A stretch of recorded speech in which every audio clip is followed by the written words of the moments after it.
Hello friends, मेरे digital classes में आप लोग का बहुत बहुत फिर से नए सेशन में स्वागत करता हूँ। तो यहाँ पे हम मॉडर्न हिस्ट्री कंप्लीट करा रहे हैं। लगभग ये हमारा 240 जो क्वेश्चन हम पिछले क्लासेस में कवर कराए थे, आई थिंक आप उसको देखे होंगे। साथ ही साथ अगर एक बार में क्लियर नहीं हो पाता तो एक बार रिवाइज कीजिएगा तो आपको पूरा क्लियर समझ आ जाएगा। साथ ही साथ ये लगभग सभी एग्जाम को कवर कराएगा, चाहे सेंट्रल गवर्नमेंट में कोई भी एग्जाम का आप प्रिपरेशन कर रहे हो, चाहे स्टेट में कोई भी एग्जाम का प्रिपरेशन कर रहे होंगे, तो लगभग सभी एग्जाम को आपको कवर कराएगी। पहले बार आए हैं तो चैनल को सब्सक्राइब करके रख लीजिएगा ताकि जो नोटिफिकेशन है आप तक यहाँ पे पहुँच पाए।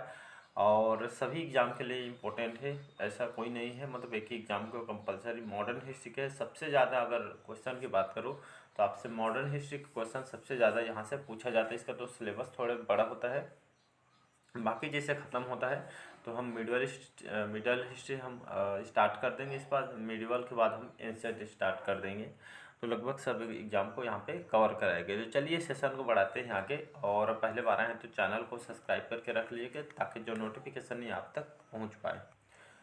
तो 241 क्वेश्चन हम देखते हैं। तो यहाँ पे लाला जो हरदयाल, तारकनाथ दास, मोहन सिंह भाकना और एक साथ निम्नलिखित किस क्रांति संगठन में जुड़े हुए थे। तो कौन से क्रांति जो संगठन थे, ये तीनों यहाँ पे जुड़े हुए थे। तो इंडिया हाउस में, भारत माता सोसाइटी, हिंदुस्तान रिपब्लिकन एसोसिएशन में, या आपके गदर। तो इसका जो करेक्ट आंसर हो जाएगा गदर पार्टी, इसका करेक्ट आंसर हो जाएगा। तो लाला हरदयाल, तारकनाथ दास, सोहन सिंह भाकना, ये तीनों थे आपके क्रांतिकारी जो संगठन बनाया था गदर पार्टी।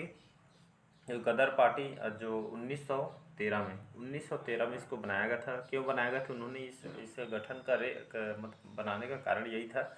इस पार्टी में जो भारत में जो ब्रिटिश सरकार के खिलाफ विद्रोह का आयोजन करने के लिए खास करके इसको 1913 में इसको बनाया गया था। तो इसको याद रखिएगा। अगला क्वेश्चन देखते हैं। भारतीय राष्ट्रीय कांग्रेस के लाहौर अधिवेशन जो हुआ था 1929 की, तो इसकी जो अध्यक्षता किसने की थी? मोतीलाल नेहरू ने, वल्लभ भाई पटेल ने, जवाहरलाल नेहरू ने, मदन मोहन मालवीय जी ने। तो इसका जो करेक्ट आंसर हो जाएगा आपके जवाहरलाल नेहरू, इसका करेक्ट आंसर हो जाएगा। तो 31 दिसंबर सन 1929, तो इस दिन जो भारतीय राष्ट्रीय कांग्रेस के वार्षिक अधिवेशन हुआ था, जो साल में एक बार होता है। तो इसी भारतीय राष्ट्रीय कांग्रेस में जो लाहौर अधिवेशन जो 1929 की अध्यक्षता जवाहरलाल नेहरू जी ने किया था, तो इसको याद रखिएगा। इस अधिवेशन की जो ये आपका अध्यक्षता जवाहरलाल नेहरू ने किया था, तो इसको याद रखिएगा। इस यहाँ पे घोषणा पत्र इसमें तैयार किया गया था और पूर्ण स्वराज की इसमें मांग की गई थी, इसमें घोषित किया गया था। तो इसको याद रखिएगा। अगला क्वेश्चन देखते हैं।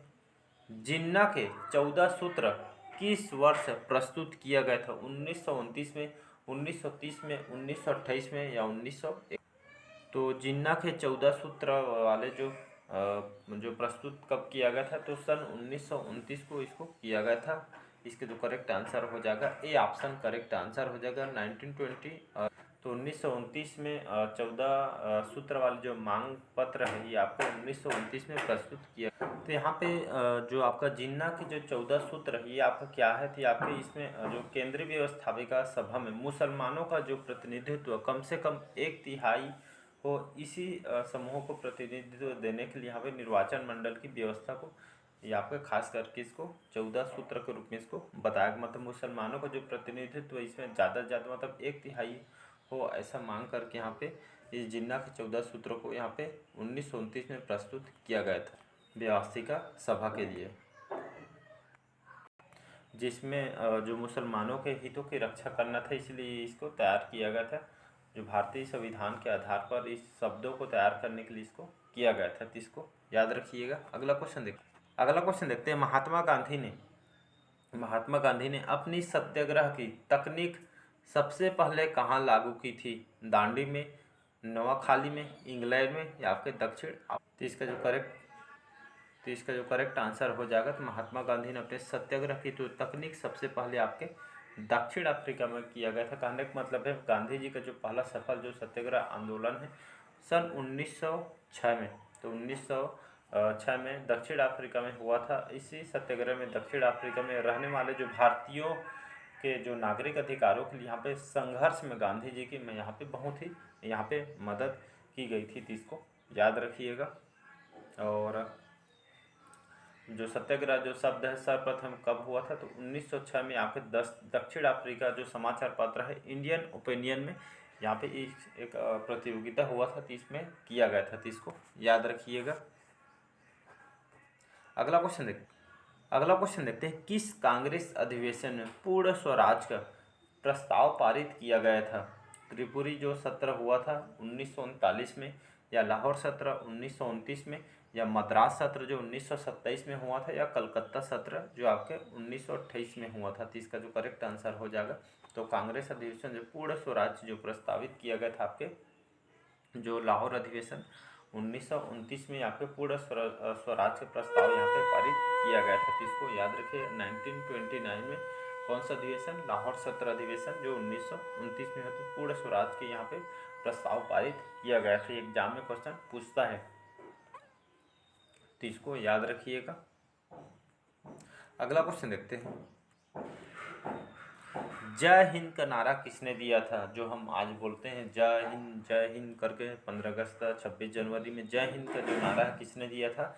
सुभाष चंद्र बोस जी ने, जवाहरलाल नेहरू जी ने, महात्मा गांधी ने, या बीजी तिलक? तो इसका जो करेक्ट जो आंसर हो जाएगा आपका, तो जय हिंद का जो नारा है ये आपका सुभाष चंद्र बोस जी ने ये जो नारा है सबसे पहले इन्होंने स्वतंत्रता संग्राम जो सेनानी है, आज़ाद हिंद फौज के जो संस्थापक है सुभाष चंद्र बोस ने सबसे पहले जय हिंद का नारा दिया गया था, तो सुभाष चंद्र बोस इसका जो करेक्ट आंसर हो जाएगा। इन्होंने सबसे पहले इस यहाँ पे शब्द का प्रयोग किया गया था, तो इसको याद रखिएगा।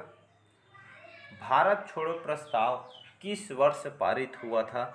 1930 में, 1929 में, 1942 में, 1941? तो भारत छोड़ो जो प्रस्ताव है आपके कौन से वर्ष पारित हुआ था? तो 1942 में, 1942 में भारत छोड़ो जो 9 अगस्त 1942 को भारत छोड़ो प्रस्ताव पारित हुआ था। महात्मा गांधी के कहने पर ये शुरू हुआ था। किनके द्वारा हुआ था? तो महात्मा गांधी द्वारा ये जो कथन है इनके द्वारा कहा गया था, भारत छोड़ो आंदोलन यहाँ पे हुआ था, तो इसको याद रखिएगा, इम्पोर्टेंट क्वेश्चन है।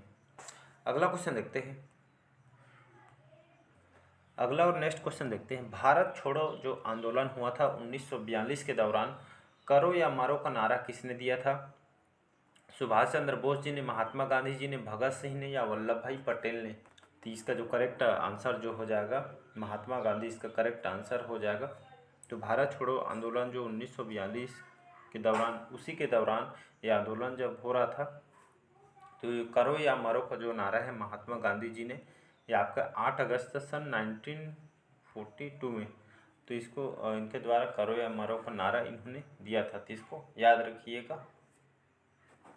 अगला क्वेश्चन देखते हैं, जलियांवाला बाग नरसंहार ये आपका कब हुआ था? अमृतसर में, चंडीगढ़ में, नागपुर में, या आपके लुधियाना?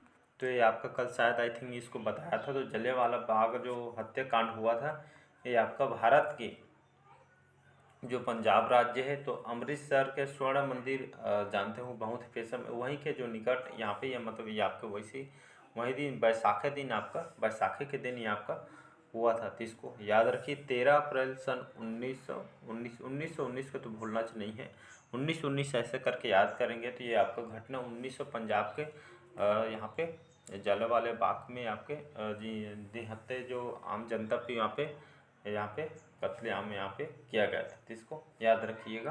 कहाँ हुआ था? तो आप पंजाब के अमृतसर में। अगला क्वेश्चन देखते हैं, नमक सत्याग्रह किस वर्ष महात्मा गांधी द्वारा प्रारंभ किया गया था? नमक सत्याग्रह जो आपके यह जो सत्याग्रह आपका महात्मा गांधी द्वारा इसको प्रारंभ किया गया था, कब किए गए थे? 1920, 1930, 1929 या 1942 को? तो ये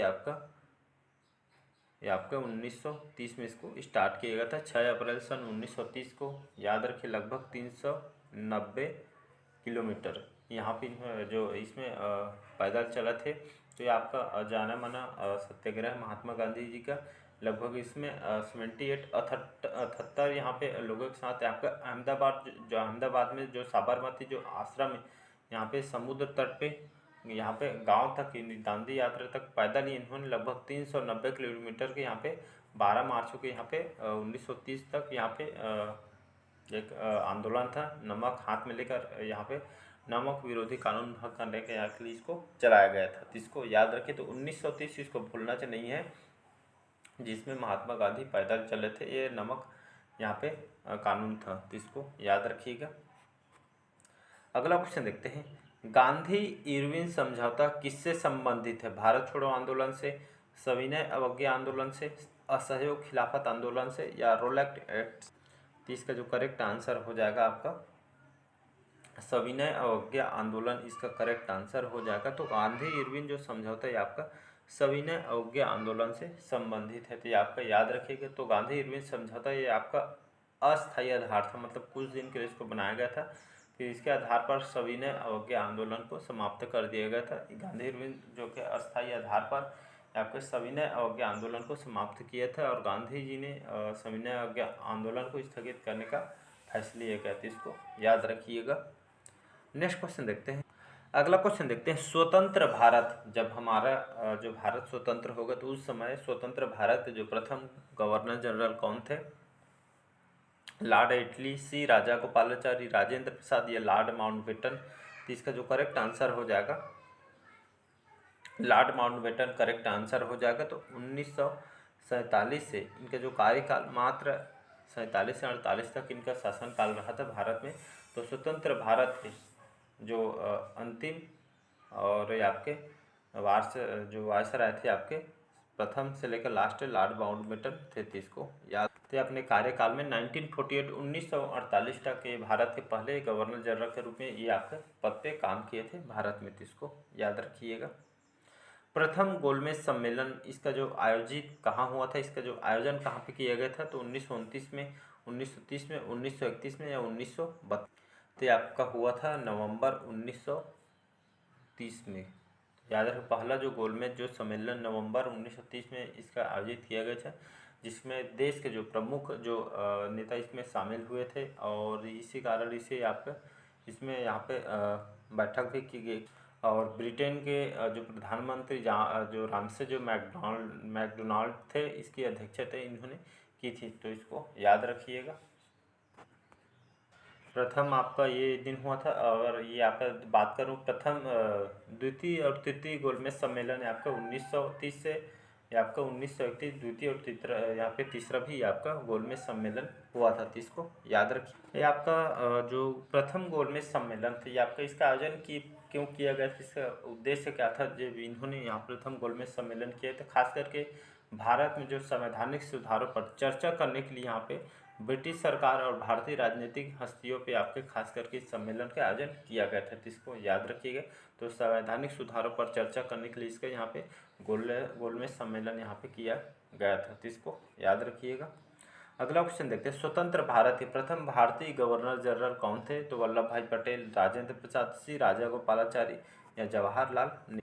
तो इसका जो करेक्ट आंसर हो जाएगा सी चक्रवर्ती, इनको राजागोपालाचारी भी कहा जाता है, या सी राजागोपालाचारी भी इनको शॉर्टकट में बोला जाता है। तो आज़ादी के बाद भारत के जो पहले स्वतंत्र और अंतिम भारतीय गवर्नर जनरल के रूप में इन्होंने कार्य किए हैं।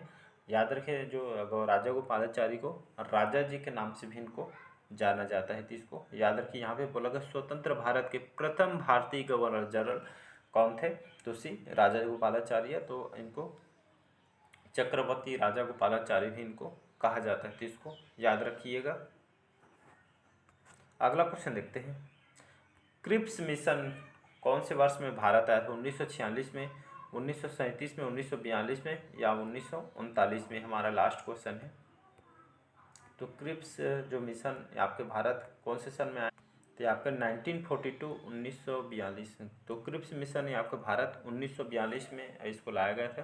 तो भारतीय का समर्थन प्राप्त करने के लिए सन 12 मार्च 1942 में या फिर स्टेफोर्ड क्रिप्स की अध्यक्षता में इस मिशन को भारत भेजा गया था। और इसमें जो मिशन भारतीय जो राज्य व्यवस्था में कुछ संवैधानिक सुधार करने के प्रस्ताव लेकर भारत में इसको लाया गया था, तो इसको याद रखिएगा। तो चलिए, आज का सेशन कैसा लगा कमेंट करके ज़रूर बताइएगा। पहले बार आए हैं तो चैनल को सब्सक्राइब करके रख लीजिएगा, ताकि जो नोटिफिकेशन है आप तक पहुंच पाए। अगर एक बार में क्लियर नहीं हो पाता, समझ नहीं है, तो एक बार और देखिएगा, तो आपको पूरा समझ आ जाएगा। तो चलिए, मिलते हैं अगले पार्ट में। आज के सेशन यहीं तक रखते हैं, और इसी तरह के हम नेक्स्ट पार्ट कौन सा क्वेश्चन था ये हमारा, 255 क्वेश्चन, 256 क्वेश्चन से हम इसको फिर से स्टार्ट करेंगे। Thank you.